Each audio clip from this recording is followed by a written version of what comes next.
Fingers crossed. Great.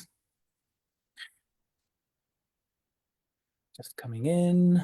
And hi, everybody. Welcome to this first Facebook Live in the group for 2025. Please say hi in the comments and where you are, where you're listening in from. It's always good to hear these things. Laura, great to see you. Hi, great to be here. Thanks for inviting me. So just for those who don't know, but I'm sure they do, you're a clinical animal behaviourist here in the UK. We've been looking at getting this done for quite a while, actually. Yeah, we have. Things have worked out, but we met in person a couple of times, which is always nice.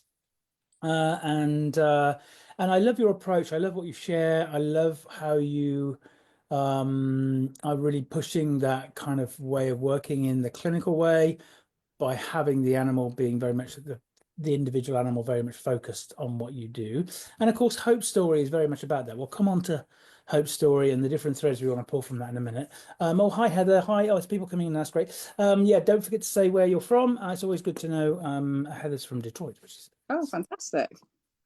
good. Hi, Kate. Hi, Jenny. Great, you're coming in. Hi, Jackie. Oh, Jackie says she's really looking forward to this. Me too. So, Laura, tell us a little bit about your own story before we dive in then. How did you get to work in animal behaviour? Yeah, sure. So I did a degree in behaviour a very long time ago. And at that point, no one really worked in behaviour. I was told there were no jobs to go to after doing a degree in it. So I had a few years doing something vaguely related, but kind of unrelated. And then came back to behaviour when I got my first adult dog who had really severe behavioural difficulties and was reactive to people and dogs. So I came back to it then via a convoluted route and ended up doing part of a master's to update my skills at Newcastle University, and then became a clinical animal behaviourist with the APBC. So I've been doing this now for probably about almost 20 years, working as a clinical behaviourist now. So wow. I work in Surrey, and I see a wide range of cases, but most of the cases I see are dogs that have got aggression issues towards people or other dogs who've got quite complex behaviours, repetitive behaviours, and phobias and panic responses. And have you seen a lot change in that 20 years about the approaches we have and where we tend to focus in on that, the science and the approaches? Yeah, absolutely. I think there's been a huge amount of change. I think when I first started out, the techniques people were using were so different. There was a lot of people using choke chains and punishment. And then I think we had a good maybe 10 or 15 years where things were a lot better in terms of welfare. And I think it's just taken a massive downward trend, in the recent few years. And I think that's so reflected in my caseload, the dogs I see, that have had really severe aversives applied to them. And it's a massive factor in the severe behavioural issues they're showing now. Yeah, here we were just saying off there, we'll focus in on this in a minute, but I think we're learning more and more about the individual lived experience, if you like, of a dog and all the different aspects. And the one thing we'll look at today is the importance of secure base, secure attachments more generally, and what that does. And as a social species, regardless of the species, it makes sense to look for that social safety. And of course, this is probably one area which shines the biggest light on the damage that gets done by training and what that does to the relationships. Yeah, absolutely. And I think we see that, and people's relationships have often been destroyed, sometimes irreparably, through the use of aversives, and it's a real shame. And I think, it's also not giving people the opportunity to build that lovely relationship that most people do want to do. That's, the reason why they got a dog in the first place. Yeah. Well, that's the irony, isn't it? Because most people, they want that dog for companionship. They want a relationship. And I do think, Laura, growing up in the 70s here in the UK, I think the kind of big focus on heavy compliance training, regardless of which quadrant you're using, is a relatively new phenomenon. As far as I think, I can only speak for the area I grew up in, but nobody did much of the training-y stuff. They just were with their dogs. Whether welfare was any better or worse than I don't know, but I think people did more naturally build a relationship just by being. And I think as well, people spend a lot less time now. Part of it's that, isn't it? People's time constraints are huge. Some dogs are lucky if they've got 2 30-minute slots a day devoted to them, which is really sad compared to how we should be living with them. Yeah, and a lot of this is a lack of awareness, of course. And I think that, I genuinely like to think anyway that a lot of the issues and challenges aren't through deliberate want to do harm. It's just a lack of awareness. And like you say, in the last 4 or 5 years, with the kind of real explosion, especially of the platforms like TikTok, and anybody with a keyboard and a video camera can put out content now and claim to kind of know stuff. And a lot of these professionals who think they know about behavior, they just know how to make another living being behave, and there is a big difference. Absolutely. Yeah, and I think it is a real concern, and I think that's the worry, isn't it? It's just compliance, and we're training, but we're not thinking about the welfare or that animal's emotional well-being at all. And as a social species, I think we'll come on to thinking about hope, and you can share that experience right from the beginning. Tell us a bit about hope. I think we'll start there actually. Tell us a little bit about how you and Hope found each other Yeah, and beginnings. sure. So I help an amazing local rescue called Epsom Canine Rescue, very small rescue, self-funded. And this is going back 4 years when we first became aware of her. There was a breeder in London who'd bred a very inexperienced litter, bred a litter of Yorkshire Terrier puppies. And when they were less than a day old, literally probably about 12 hours old, she contacted the rescue to say that one of the 6 puppies seemed to have deformed hind legs, and was sort of, she could see it was a really significant deformity. And at that point, the breeder was already thinking about relinquishing the puppy to rescue. So this, yeah, I know, unbelievable, really, isn't it? Yeah. This situation carried on for a few days with kind of contact with us at the rescue and the breeder, asking the breeder to keep the puppy and at least let the puppy stay with mum till 8 weeks old. But there was a significant change when the mum was taken back into the vets with a retained placenta. So the mum was really unwell. The breeder, this is at kind of 4 days old, was left hand rearing these 6 puppies and contacted us to say that they weren't prepared to prioritise the puppy with a deformity. I know. Yeah. So 6 days old, I went to pick her up, went to London to pick up this puppy that we knew probably had a fairly poor chance of survival, given that it didn't look like she'd been fed for perhaps at least a day, if not slightly longer, and had really bad hind leg deformities. So, I took her on, even if she was going to die very soon afterwards, to get her out and to give her some sort of care at that point. And I'd fostered puppies before for rescue, but never one so young. I fostered, puppies from kind of 8 weeks onwards, but I'm not a breeder. I had absolutely no experience of hand rearing a puppy, but there was no other option. We were in a lockdown then in 2021, freezing cold January. Pulled my son out of homeschooling. He was probably 9 at the time, and we went to get this puppy. He was literally placed into my hands, not in a cardboard box. Carried this tiny puppy that weighed, I think she weighed about 180 grams then. Yeah, and took her home. We managed to get bottles and formula. Pets at home were amazing for the rescue and got all that sorted. And just began this process of basically trying to keep her alive to get through the danger zone in the first 3 weeks. I saw the image you've got of her just kind of Yeah, peeking your jumper, yeah, and it's just how small she is. tiny, absolutely tiny. They look like tiny Rottweilers. So I was not convinced. It's a standing joke with one of my friends. This was actually a baby Rottweiler. I had no idea what a Yorkshire Terrier puppy looked like, but it was I already knew about kind of the real issues with hand raising puppies from kind of the academic studies I'd done before. So I was well aware of kind of what might face her in terms of behavioural difficulties, and that was always at the forefront of my mind from the start. Mm. And yeah, and the thing is with this, you kind of have these intentions of how you're going to raise this puppy, but with something that small that you've got to keep warm, you can't keep it in a cardboard box. There was, even if I hadn't intended to, there was kind of no option other than to keep her in really close physical contact at all times.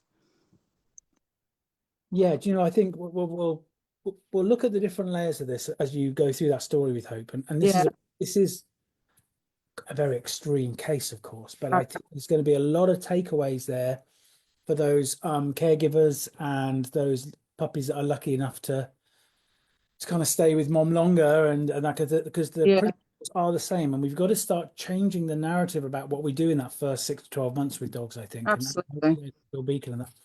Okay, so oh God, yeah, I'm a bit overwhelmed already, I have to tell you, only because just what you shared already, it's quite mind-blowing in many ways, really, and um I'm sure you must have had a few wobbles there, Laura, because it's like, okay, the responsibility for this life, and like you say, you've experienced, and what have I done here? What do I do? How did you navigate that You bit? know what? It was exactly the same as having a human baby. I've got 2 kids, and the feeling was exactly the same as when my daughter was born, my first child. You have no idea. Nobody kind of can prepare you for that, and it's a real learning curve in terms of even just knowing how to do the stuff like feeding a tiny puppy a bottle. I was clueless, but there's also hardly any resources out there about how to do this Yeah. in terms of even their physical development, but also emotionally. So we somehow stumbled along, and I've got a lot of friends who are vets and vet nurses who were very helpful with that kind of stuff. And we were doing hourly feeds for probably the first 2 weeks because she was so small. So again, from having human babies, it was exactly the same. You don't really get any sleep in between because they take so long to feed. By the time we'd finished one feed, the alarm would be set with maybe 25 or 30 minutes before the next feed.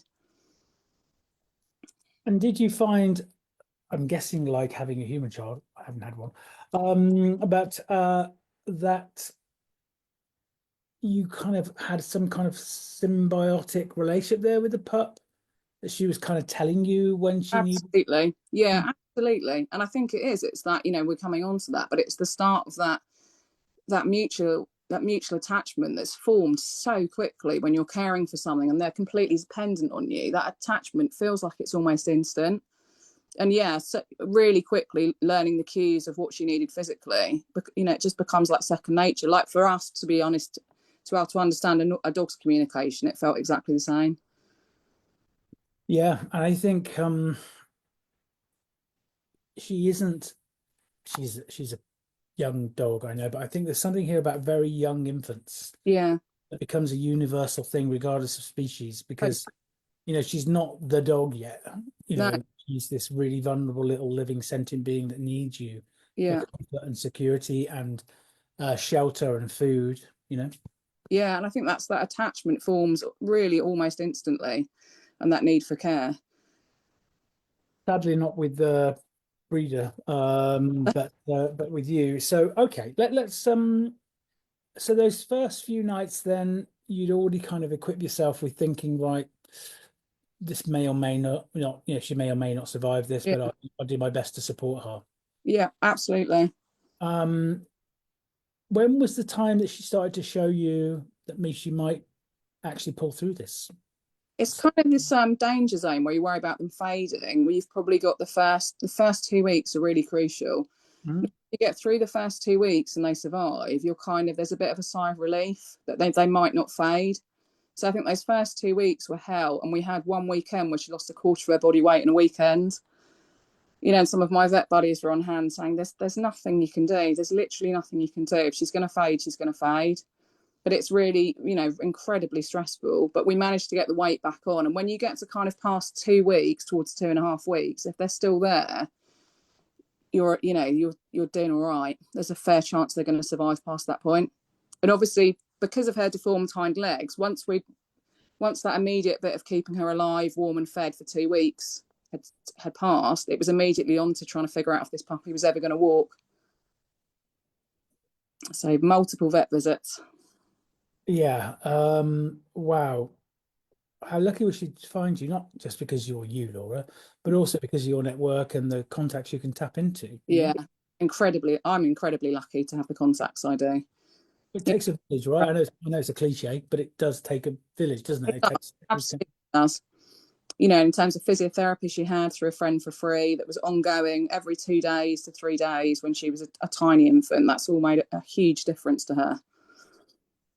And this is important because when we think about attachment theory more widely, which you'll come on to in a little bit, but Mary Ainsworth, who for me was the real pioneer of attachment. We talk about John Bowlby, I know, but she took herself over to Africa and spent nearly 3 or 4 years over there Mm, and understood the concept of it literally being like a village, as in for the mom to be able to offer what needs to be done for that secure base, that social secure attachment.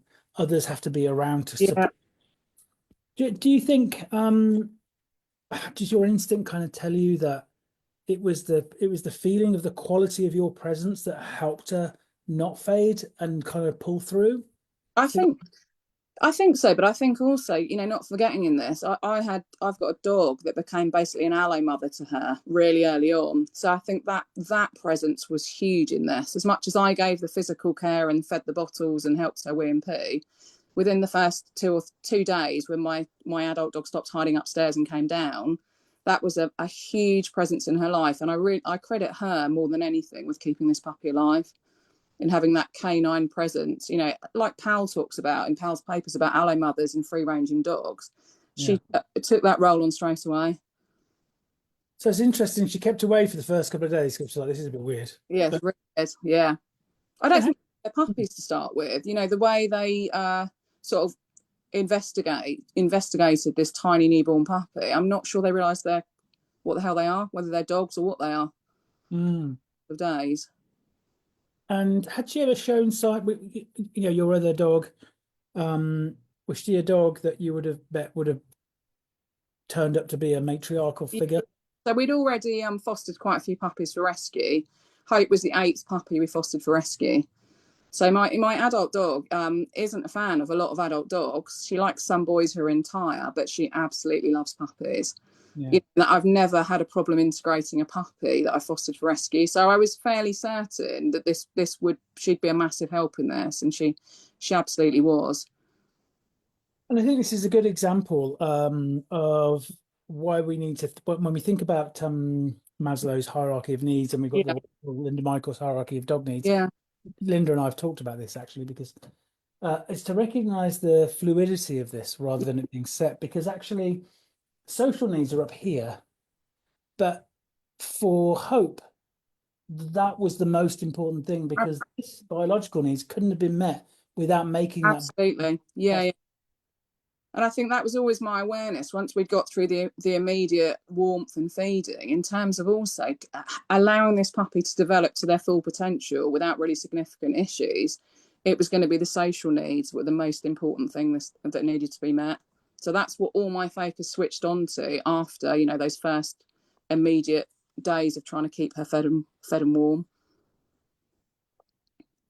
Yeah. And so it must have been quite all-consuming then that first few weeks, month. Yeah, it's lucky we were in lockdown and I wasn't working, because Mm, honestly, I'd have had to, you know, I wouldn't have been able to work, and luckily had kids off school homeschooling, which meant the other stuff that needs to be done got done by them. And just like you said about Mary Ainsworth and it taking a village, it absolutely took a village to manage this. You know, it wasn't just me alone, it was a lot of other people helping. And I think that's something, isn't it, that's lacking for most other puppy parents. There isn't often a village to help them in these early weeks with their new puppy. and there's some similarities there, I'm sure, with new parents because 100%. Yeah. and there's a lot of people around you who want to give you advice about how to with the child and what they Oh, should, how they should behave, yeah. but not and how to do stuff based on their version of things. Yeah. Not enough necessarily voices are just supporting you to find your own way that feels right for you and your baby. Yeah. And I Or think, well, in exactly what you said then, you know, I think from having human babies, mine are teenagers now, the advice then was to as quickly as possible get them in a cot and out of your, not never in your own bed. Don't hold them too much. Don't feed them on demand. Don't just feed them, otherwise you'll make them needy. And as quickly mm, as possible, get them out of your bedroom and into a cot in a separate room. So you kind of think, if we were getting that so wrong with human children, it's not surprising the advice has been so bad for your average dog owner about how they should be looking after these tiny puppies. yeah, and do you know what? This thing about being needy, that needy child, that needy puppy, it's because they are in need. Yeah. It shouldn't be something we think that is a negative thing. And when we brought up Molly, Yeah. there, uh, she was a lot older than Hope when she came to us, but we did everything in that kind of way. She stayed in the bedroom when she was a bit Yeah. older, getting off the beddies and stuff. She slept on the bed with us until she felt she didn't need to. Yeah. And this thing that we think about, we've got to drop this notion that people talk about all the time about what are you reinforcing because they're thinking about behavior Yeah. without thinking of the thing that you're supporting is that animal to feel safe, Yeah. which Absolutely. and that will always trump that kind of extrinsic Yeah. stuff. And a fundamental need to feel Yeah. safe and be, you know, physically close to a person. There's so much research, isn't there? But, you know, both in rats and in dogs about that need to be in close proximity to an attachment figure and how important it is for emotional growth. And I certainly found that with Hope Puppy, because she was with me 24/7 inside my clothes or on me when she needed to be. By 13 weeks old, she would leave the whole family, 2 kids, 2 adults, 2 dogs. She'd leave the room we were all in and she'd go into the utility room to lie on the big dog bed. because she'd be sick of us all being noisy. And I've never had another 13-week-old puppy that would choose to move 2 or 3 rooms away to have some peace and quiet. You know, like you just said, there was no neediness there at all. In fact, the opposite. She grew up to be incredibly confident from the start.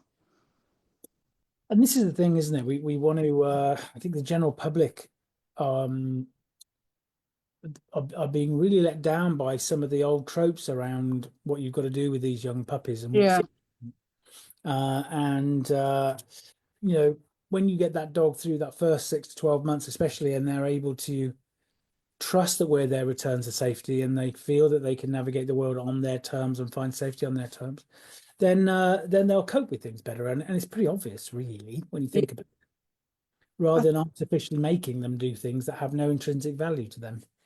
I think it comes from this fear, doesn't it? Still with people that they'll develop separation issues if you don't leave them right from the start. Mm. We both know nothing could be further from the truth. And I think there's such a panic people have that they won't be able to leave them, that they try and enforce these enforced separations so young that, you know, it's damaging to allow them to become distressed by these forced separations. We know from so many studies how damaging that is to their developing brain. And this is the thing, that difference, I've talked about this before, the difference between what we're taught and what we learn, Yeah, especially what the nervous system is learning.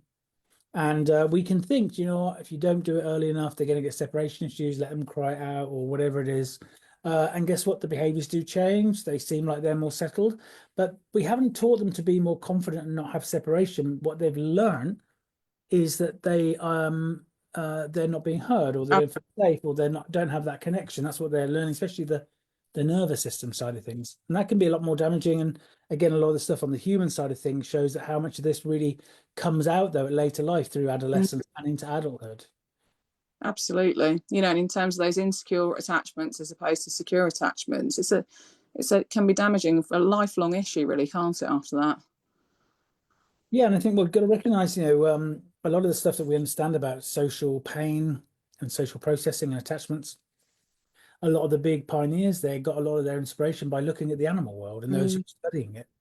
And those people really on the cutting edge of this stuff now, people like Dr. Cole and people like that, they make it very clear that their understanding now of the human need for these things, they don't see what would be any different for any other social mammal. yeah, absolutely. And I think, you know, that's just makes sense, doesn't it? Really, why would they be any different?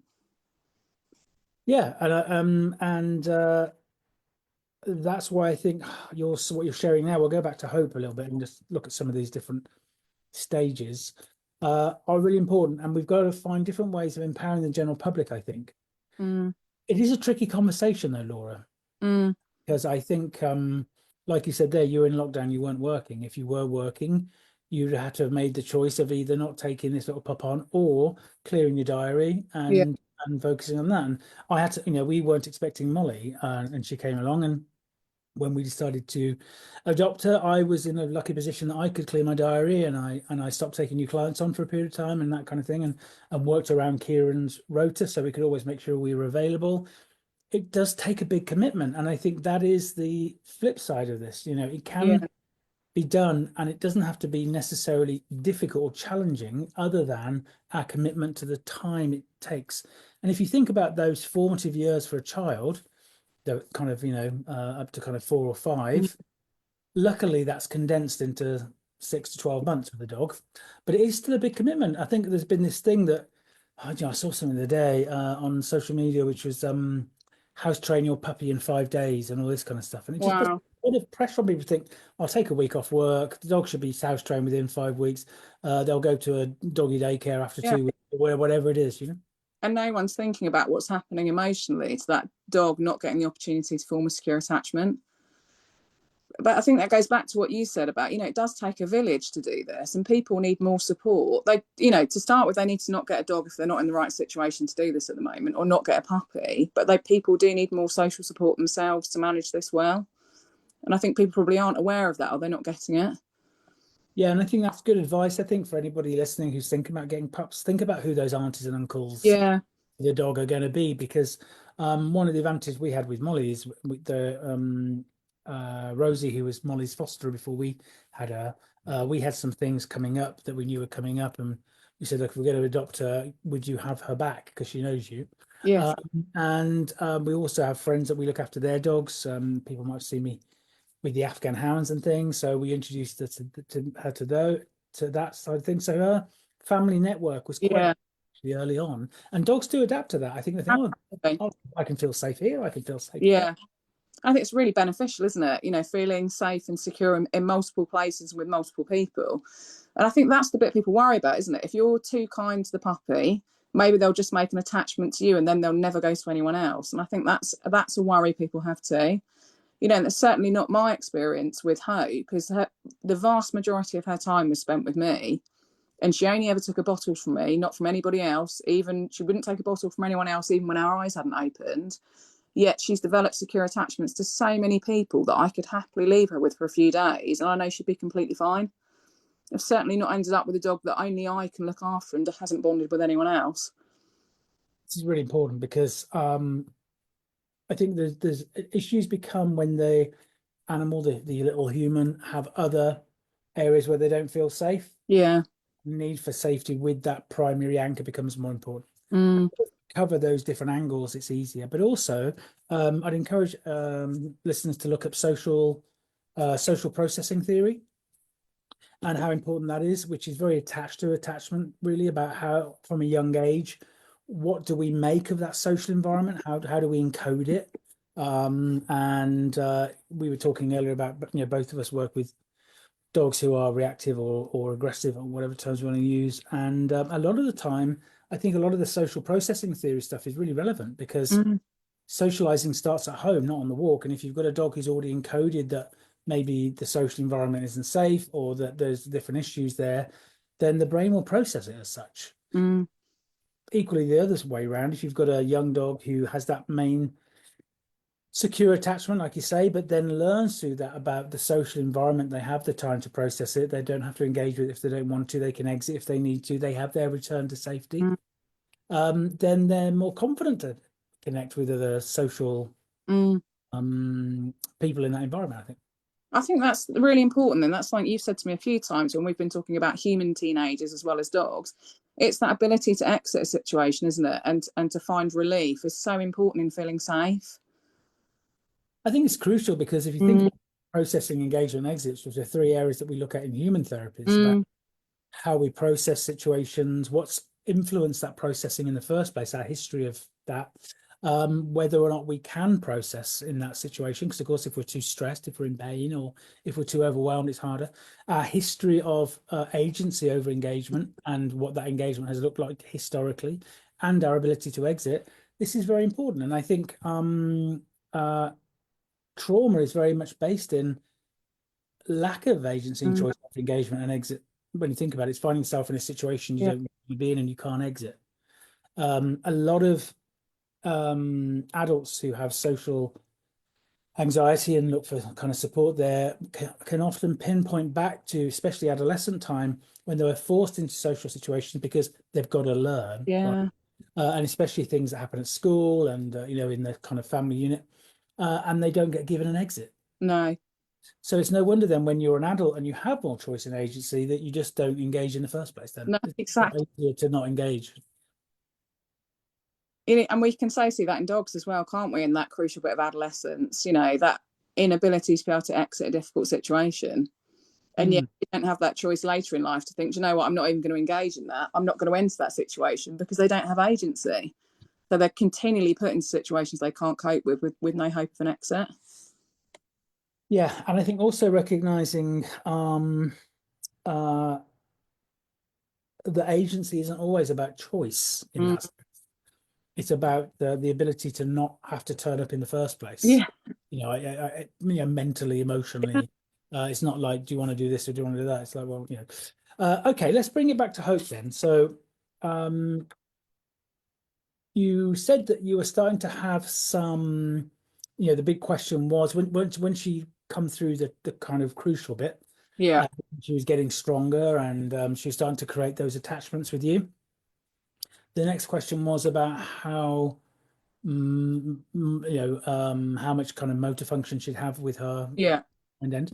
What was the conclusion there with that? What did that look like? What was the physical support she needed Uh, from? she was born. They initially thought she got something like swimmer's syndrome, where her back legs were kind of flailing around at the back, but it wasn't swimmer's syndrome. It was kind of worse than that. It was more involved. And she's got deformities to all the joints in her back legs.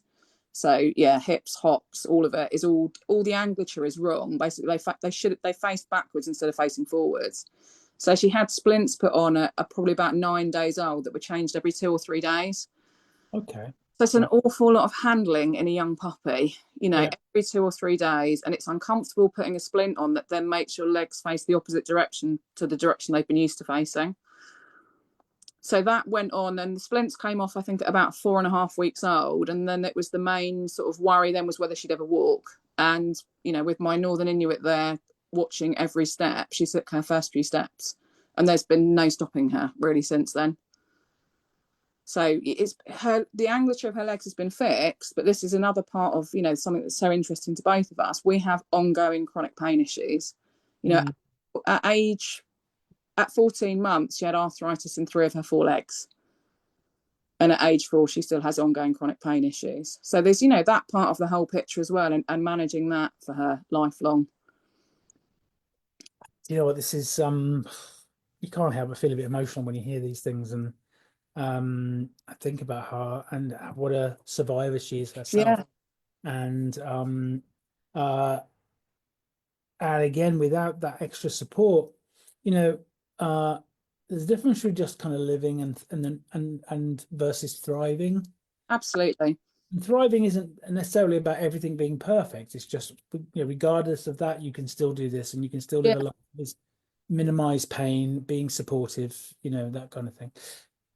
On paper, then really, it's interesting because again, without knowing how to do things in the right way, that level of more negative handling can have a big knock-on effect early on. Because absolutely. And to be honest, it has had some impact. I think she'd probably had, I worked it out once. I think by the time she was 2 weeks old, I think she'd had 9 or 10 vet visits by 2 weeks old. And that's mm, an awful lot of handling in a tiny puppy. And that continued for probably, at least the first 4 or 5 weeks, that level of handling. And it did result in some issues. I had some real issues when her hair suddenly grew and she became this Chewbacca like Yorkie with not really groomed.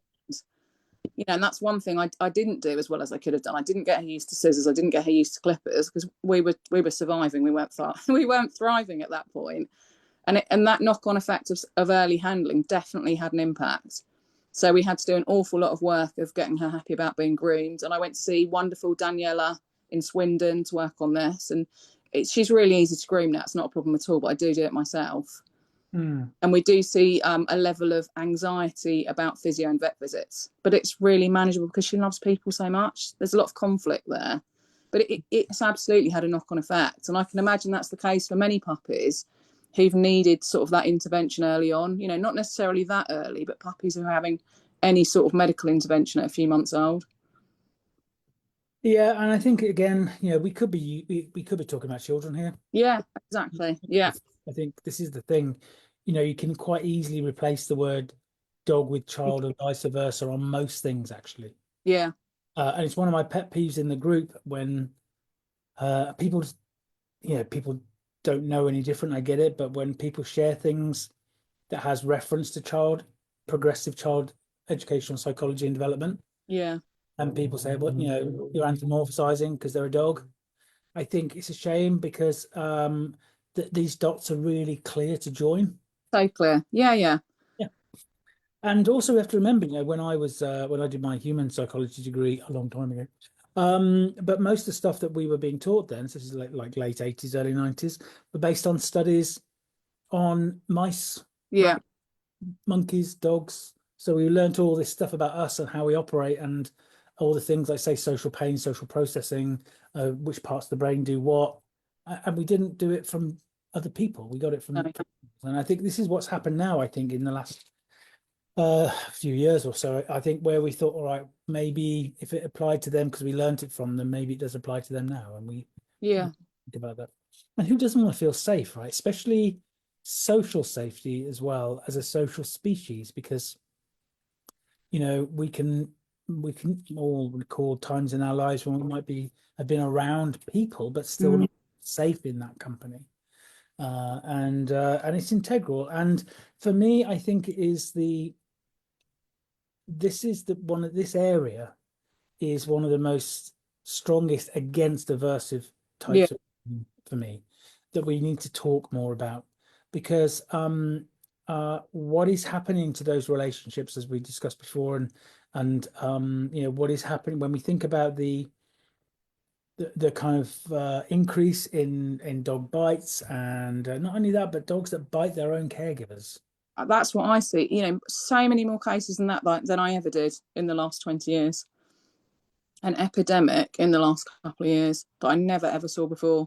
And there has to be some correlation with that, if not a causation. Well, it makes sense because again, we are creating these attachment styles with our own Yeah. dogs. Our own attachment styles are relevant. There's been studies on this. People with a avoidant attachment are likely to have potentially, these things aren't guaranteed, but potentially there might be some more concerns there about welfare connections with their animals because of the avoidant aspect of them and their relationships when the animal wants to try and find that secure base, and we're avoidant to that. I Yeah. think all these things are relevant, and understanding it more is important, if only to cast a light on our own existence as humans, actually, again, because our own society doesn't exactly support these things. And wouldn't it be wonderful to have a politician who would want to try and promote national policy based on social cohesion and Wow. social safety as a first measure? That would Yeah. be imminent. And it would have such wide-ranging impact, wouldn't it, if we could only do that? But like you said, it's not done for children. Having teenagers and seeing them as toddlers, it's not in place for them. They're expected to be dropped off at nursery where they've never been before. We might have a settling in few hours, but then they're left without an attachment figure. And that's something I never did. I was the annoying parent who was like, actually, I'm not leaving them. I'm going to stay until they're ready for me to leave. And Yeah, just like we're saying, with dogs and with puppies, very quickly, human kids are the same. And so actually, you can go now. I don't need you now. yeah, If you're allowed to do that at their pace. yeah, yeah. It's important, and I think we have to challenge a lot of these other things. And certain professionals will say that the dog is better with them without the caregiver there, Yeah. and because we look at so many things through the metrics of behavioral output alone, and Yeah. that's the same with children, of course. And it's interesting. One thing that I think when we think about the consequence of this for a society, there is I shared some stuff at a conference I was talking at, it was a ABK one, just about there was a big common denominator with the majority of men, as it turns out, in prison, who have been found guilty of violent crimes. Mm. Big meta-analysis of that information, of all the interviews and that. And it was over 80% identified with insecure attachments. And it Wow. makes sense, because if you are coming into adulthood where you have already learned that people aren't going to care, or you might get whatever the reason is around you, you're less likely to worry about what you're doing to somebody else. Then it makes sense. Absolutely. Yeah, 100% it makes sense, doesn't it? The worry with dogs, isn't it? It's so easy to avoid this. It's so easy to allow your dog to make a secure attachment and to avoid these ongoing issues. Yeah, and I think if we're letting them have a voice, like letting them behave. Mm. The problem here, I think, Laura, it's very hard to have these nuanced conversations in some areas of the dog world, especially on those who just want to seek compliance, Yeah. because it sounds like let them do what they want, no boundaries, all that kind of stuff. But it isn't. Boundaries are important, of course they are, Mm. but they shouldn't be barriers to unmet need. And I think that's we've got to get the balance better. Yeah. And I think some of that is probably the language we use as well, isn't it? And making this a more palatable discussion for people who perhaps aren't on the same page for us. Yes, yes, yeah, I agree. And I think the general public, especially, I don't know how you find this. I find these conversations easier with clients and the general public when I give talks in the local village hall or whatever it is, and it's the general public. They come, I kind of get that, Yeah. and it's almost a relief to them, Yeah. I think because they want to have that connection. They want it in the first place. It was somebody on the telly or a dog trainer or whatever that told them, "Don't let your dog on the sofa. Don't do this. Don't do that." I was talking to somebody on the phone the other day. The trainer they got in was telling them, "Don't let your dog play with the kids." oh, which is just nuts, really. But um, it's other professionals who can struggle with this, I think, Yeah, because they're already quite indoctrinated into a certain aspect of looking at something through the lens that they've been educated in, or the lens that they yeah, choose to see life through, I think. yeah, I agree. And I think you're right. It's often easy with clients. I'm sure you get this. People come to you and they'll say, "Oh, I probably shouldn't admit this, but they sleep on the bed." And I'm also like, I'm so glad they sleep on the bed. But you can see how indoctrinated it is into people like that. They don't really want to admit that the dog sleeps on the bed, or that they cuddle the dog too much, or it's all of these things that people think are a fault. And it's very hard to change that perception sometimes, I think, with the general public. And I think indoctrinate is the right word, because you're right. I'm sure all the trainers listening will know, well, we'll be able to kind of resonate there. A number of people almost apologize about doing it, or they say things to you in such a way. I had again somebody recently who said to me, "Oh, I'm doing all the right things, like no dog on the bed and all this kind of stuff, but there are some things that I feel uncomfortable with." And I'm thinking it's almost like they need to let me know I know about dogs, Yeah, but then we need to say, well, actually, that other stuff you don't have to do that. yeah, Really, and it's a relief. You can hear the relief a lot of the yeah, time because they want to have a cuddle on the bed. They want to, do things. And also this thing about where people apologize for spoiling their dogs, yeah. in inverted commas, like, I think it comes back to attachment, doesn't it? People want to have that strong attachment too. And it's almost like they're not allowing themselves to feel that attachment because it's seen as a fault. Whereas you should be some sort of dictatorial person in charge. They don't feel like they're allowed to feel that nice, loving relationship with their dog. and that creates more problems, doesn't it? Because in a way, again, we know, interestingly, a lot of looking at young child development, those children who experience more physical kind of punishment, I guess, Mm, better word, seem to be less affected than those who have emotional stuff put on them. And wow. I think it's because you can clearly think, I did this, you did that. Yeah, And I think that's the same for dogs in a way. If the caregivers were just that person, but they're not, because most of the time they're having a bond, having a connection. The dog thinks this is nice. yeah, And other times they're doing what they see the guy on the telly do and what yeah, they told by that trainer. And it must get to the point then, you can imagine, same for children who have a bit of both, is thinking, what mom's going to walk through the door today? yeah, What will be the outcome of this? Because it's unpredictable now. Is it going to be, yeah, speaking nicely, or am I going to get hurt, or be made to be feel scared or something? It's deeply damaging. It's got to be for the developing yeah. brain. Coming back to that social processing theory, how we encode stuff early on. There's a good example of social processing theory, which is the main reason for that was they were looking at why some young children develop social behavioural challenges. So, for example, you've got a little child in the playground and another child bumps into them. What does that child brain encode from that? Is it, oh, we're having fun, you bumped into me, or is it, you must have done that deliberately, therefore I need to punch you? Wow. So, when you think about how we encode and take information from the social space, it is our perception of that and Mm, what it goes through, not necessarily the reality of it. yeah, So this is the point I was making earlier about dogs. You can imagine that situation then when those social processing circuits are unsure about social outcomes and social kind of manifestations, if you like. And then we start seeing a dog who's barking at other things and yeah, whatever else. And it's the same with children who go into adolescence and then into adulthood. And this comes back to the development of those insecure style attachments again, because it's yeah, all connected, right? It's all connected. So time's flying by. Let's come back to hope. Uh, it's pretty clear then, really, that a big factor, as well as this village, the village is important, the huge amount of medical support, mm, which I think, wouldn't have happened. I think the obvious stuff might have done, but the ongoing stuff maybe not so much, because we just, the general public, especially because they've been mainly indoctrinated with training and compliance, don't know what pain looks like, no, or what these things look like. Sadly, they're not equipped to even yeah, be there and turn up for this stuff because they don't know about it. It's getting better gradually. But she's 4 years old now. yeah, So that's a really good thing, because we can all sigh a yeah, collective sigh of relief. She's with us still. yeah. The story is good, and she's 4 years old. And how is she with other dogs?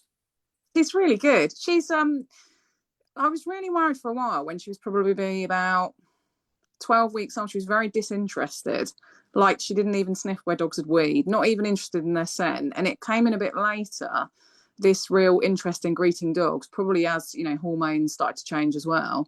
She Mm. is fabulous. She likes greeting small dogs. She's disinterested in bigger dogs. Yeah, I take her to a lot of places like National Trust places where we see a lot of dogs on lead. And again, coming back to this feeling safe, what I've never done is she's never been put in a situation where she's felt overwhelmed. Never. Which is the advantage of having a 4 kilo dog, is that it's very easy to pick her up and get her out of trouble. So I think the reason she's stayed so good, despite her, tricky start and lack of mum and lack of siblings, she's never had a bad experience around another dog. It's all been very controlled. And I think that's really great. You know, uh, I love how you've really just casually said, if I need to, I'll pick her up. Yeah. And how Um, many clients don't think they're allowed to do that? yeah, and because exactly, and I just wish I could pick my dogs up sometimes. I Yeah, know. Molly's a very sensitive girl. She's 4 now. She's 4 as well. And you know, I love this notion as well. This thing about resilience. Yeah. Um, uh, I often talk about the privilege of resilience. Mm, Something to consider there. And also within human psychology circles, the term resilience has been used and stretched so often. mm, Many people think it's not even the term worth pursuing, really. But again, we get told this thing about, well, you're not going to become resilient, are you? This is that kind of they've got to learn thing, yeah. but actually it doesn't do anything. I think, and this thing about bounce back ability, if you like, bounce back to what? It's Yeah. better to make that foundation strong in the first place, and the ability for the dog to know I can process the world on my terms. If I feel I'm struggling, mom is my return to Yeah. safety. There's nothing wrong with that, especially for an animal that remains vulnerable all their life. We know they might reach it used to be like 2 to 3, now people are thinking maybe 3 to 4 in their cognitive aspects, but they're still a very vulnerable sentient being that we have responsibilities for. And And I, especially a small dog, that a small dog is vulnerable their entire life. And I think that, that's changed for me having a tiny dog, that they're never not going to feel vulnerable around other dogs. yeah, So it's always going to be my role to be that secure base she can come back to. yeah. I'm never going to stop picking her up. I think it's a really powerful lesson, and we need to share that more because I think caregivers almost feel embarrassed by, your dog's 4 years old, and as though there's some kind of point in any of our lives Yeah. that we can't seek secure attachment and rely upon our and feel we can rely upon our secure bases if we're fortunate enough to have them, of course. Yeah. You know. Okay, right now, uh, is there anything else you want to share with us about Hope and the story, and anything we haven't quite covered yet about what you wanted to share regarding the importance of secure base? Um, I think really just being aware that if they form a secure attachment to one person, there's no concern that's not going to transfer and they're going to have secure attachments to other people too. Yeah. Even with a hand-reared singleton, it hasn't happened. She's still very happy with other people, and she's formed other secure attachments throughout her life so far. You're not kind of limited by that early experience. But the one thing I would really emphasize with the hand-rearing a singleton is I don't think you should even attempt to do it if you haven't got another stable dog in the household. That's been crucial to her story, has been the presence of, 2 very stable dogs throughout this. And I don't think she'd probably be doing as well as she did without those in her life. Yeah, because or access to, I Yeah. get, not necessarily in the home, but access to to build up those things. Um, and that's what's so lovely about Hope's story, right? It's about you, it's about your other dog, it's about the other professionals, and I'm sure family and friends who Yeah. couldn't, against the odds. Yeah. Against the odds. You can almost, if you wanted to be generous, see why the breeder might think, well, this pup doesn't stand a chance, and I'm not going to. I do think they thought that, to be fair, I do. And I think they had a lot of pressure within the family, not almost, not having a clue what they were doing. I think they were very out of their depth. We've got a friend of ours, so if you look up on Facebook, little Mo Rescue Pup, Mm. you will see the wonderful little Mo, and She was born, they thought she was blind, and also that she had some of the physical stuff going on. And actually, it was the vets who said, I think we should put this dog down. This was a litter in the rescue. Wow. But what one of the wonderful rescue managers actually said, no, I fall in love with this little girl. And then the lady who went on to foster her during that difficult time, I think it was a similar kind of thing, she Yeah. went, and now she's there. She can't see now, but she Oh, has the most amazing life. We meet her all the time. She's Molly's auntie, really. lovely. And well, she has a little bit of eyesight. She has a little bit, but not very much. And you could never meet a more happy, securely attached. This is the thing. Yeah. So it goes a long, long way. People say love and connection isn't enough. Well, it might not be enough, but Yeah. it's a good place to start. Brilliant place to start. Absolutely. So, you were going to share something with us, weren't you? A link to Oh yeah, I will send you a link. I've just I wrote an article for veterinary practice about hand-bred singletons. So it's kind of the science behind why they struggle and what we can do to mitigate for that. Do So you if, have the link handy now that you can put in the chat in our Zoom thing? uh, And I I'm on my phone doing this because my oh, laptop, so I will have to share it with you, Andy. share it with us. We'll put it in the comments, but also when I write this up for the YouTube, we'll make sure it's there for them. Fab. But Laura, we know each other a bit anyway professionally, but I think my admiration for you is kind of firmly cemented now by hearing the story. I knew a little bit about it, but I didn't know, this, and there's a lot going on in the world at the moment. Let's just leave it that way. But I think it's nice to be reminded that on an individual basis, I can't remember which person said this, but they said individuals are fine, it's people. Yeah. That's where the pitchforks come. But I think it's a good reminder about the wondrous side of human nature, Yeah. that you can just give so much for this little vulnerable dog who on paper shouldn't have survived, and even if she did survive, would have been quite kind of screwed up by it all. But Yeah. that shows that by focusing on that secure base and getting the right support that she needed medically, it's been a wonderful story.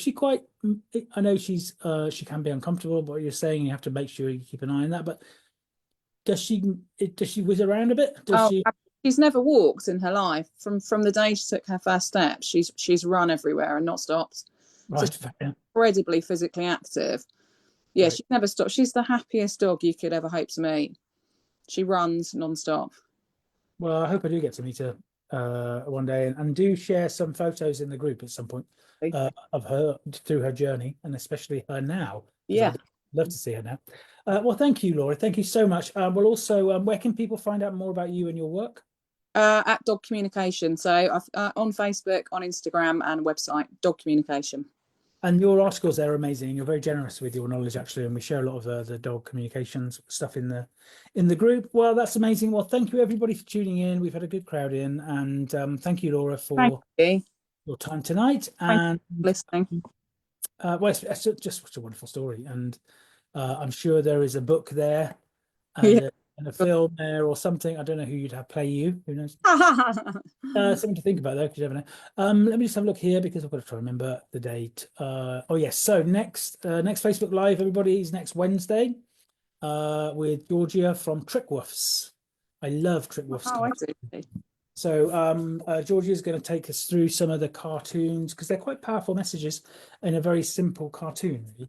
And we're going to look at those and the important messages they give. So that's going to be amazing. Thank you again, everybody, and thank you, Laura. Thank you, Andy.